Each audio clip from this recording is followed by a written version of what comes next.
knives, swords, throwing stars, and a grueling course designed to test every aspect of a ninja's training. Bill and I had experienced everything the world of ninjutsu had to offer. Except for one, a head-to-head clash against two students handpicked by ninjutsu legend Hatsumi Sensei.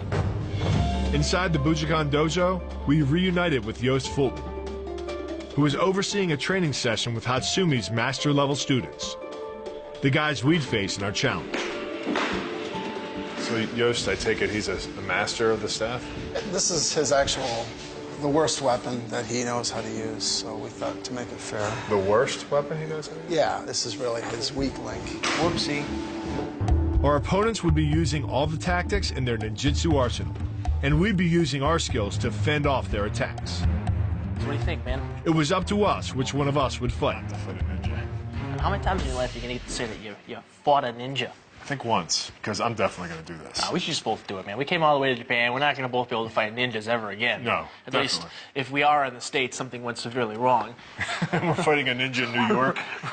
You find yourself surrounded by ninjas on the subway, but let's just both take a crack at it. Cool. Cool, man. Deal. All right, you can go first. I will. I want to watch. Hey, guys. All right, ready to go? Yep, so far so good. Although ninjutsu is a battlefield art, not a sport, Joost would be judging our skills on a point system. The challenge would consist of 3 rounds. And for each round, we'd have the full array of ninjutsu weapons at our disposal. Empty hands, the dagger, throwing stars, and of course, the longsword. Because this was a test, the weapons would be wood instead of metal. But they were still hard enough to do serious damage if they scored a direct hit. They're hard. This is wood. Split bamboo on the inside. Now, the seam represents the back of the blade, okay? We will be looking for cutting surfaces and points hitting people. If I see the back of the blade hitting somebody, it's not going to count. For every clean hit, Joost would award 1 point. The first person to score 5 points wins the round. And the fighter who wins the best of 3 rounds wins the fight. I think a really important thing is to keep moving your hands, because if you just keep your hands in one spot, you really give them a target. The sword's a target and the hands. Jason and I continued our technique. Then Joost signaled that it was time to begin. Gentlemen, a little last-minute advice. Don't lock your feet into place. Move around, okay? If he comes in, move back with it. Try to keep that distance that you want. All right? All right. Well, I never thought I'd be cornering someone fighting a ninja, so I really don't have much for you. So, Thanks, buddy. keep moving your feet. I will. Can he cheat? Oh, yeah. Cheat! Cheating's Cheat. Bill's a biter. My opponent was 13th Dan black belt Bruce Appleby.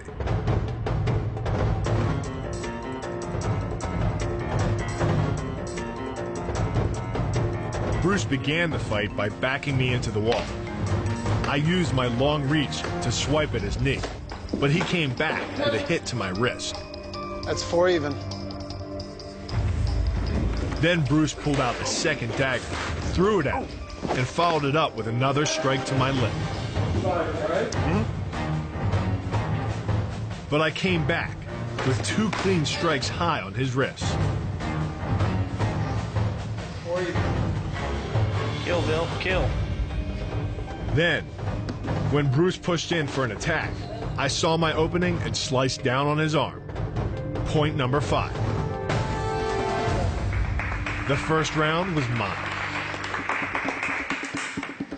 This challenge is really intense. I find myself backing up a lot because my opponent's technique is much better than mine, and they kept telling me to move, so I kept trying to move because I could see him setting up angles and shots, and I just wanted to get out of there. Yeah. Bruce dominated round 2.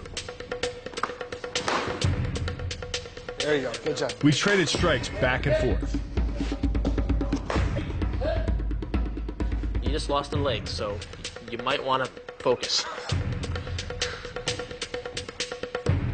Then Bruce again hurled a sword at me.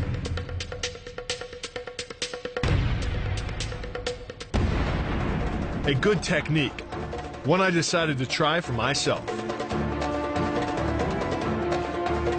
but Bruce deflected both of my throws. Oh, you're dead.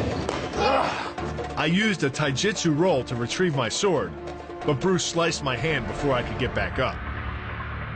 Damn it! The challenge was tied at 1 round apiece. So let's make a promise. I swear I won't throw my swords, at least both of them, anymore. I swear I won't throw my swords anymore. Last round, Bruce and I traded blows.